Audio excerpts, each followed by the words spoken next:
Two 5-year-old boys were exploring an old city wall, and they were daring each other to go up higher and higher and higher. Finally, they reached the top, and they sat down. It was about 18 feet high. And all of a sudden, the section of the wall that they had used to climb, to get up there, fell away. The two boys cried for help. And a man came over and said to the boys, "Jump and I'll catch you." One boy jumped almost immediately. The other wouldn't budge and just started to cry. The reason the first boy jumped so quickly was the man down below was his father. And there's a lesson to be learned here.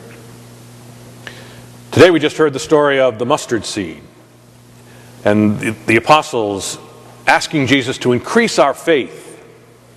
And Jesus doesn't say yes or no. He simply responds by saying, if you have faith as tiny as a mustard seed, you can do almost anything. It's not so much a matter of quantity, but quality. As Catholics, we sometimes tend to isolate our faith into doctrines, into teachings that the church has.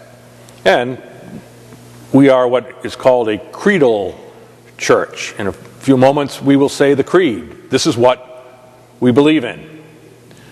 And that's all fine. It's an authentic way of looking at it. But we also need to see the aspect of faith that is not in a what, but a who. This God that we believe in, this Jesus that we believe in, and how we, in a sense, need to have faith, which perhaps in our English word is more our concept of trust. The boy jumped because he trusted his father to catch him.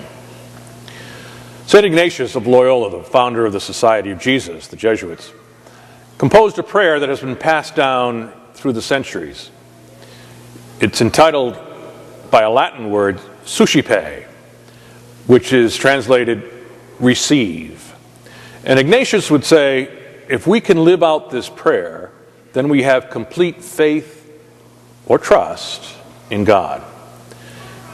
The prayer goes like this: take, Lord, receive my entire liberty, my memory, my understanding, my entire will.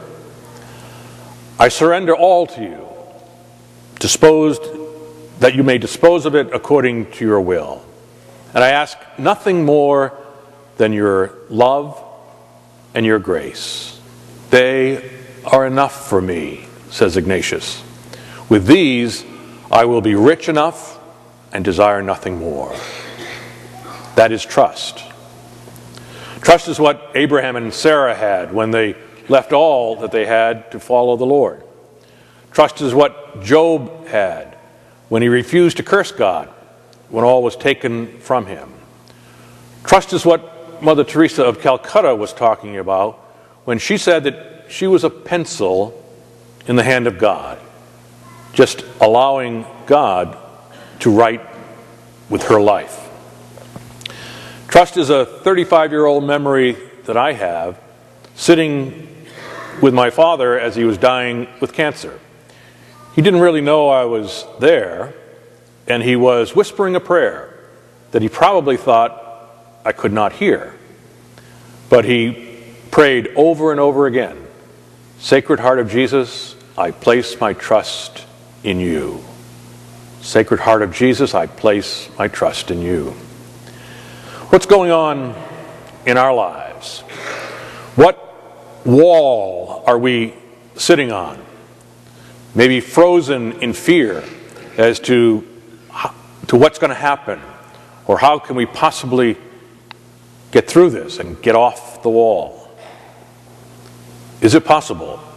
Do we have the faith? Do we have the trust to jump into the hands of the Father?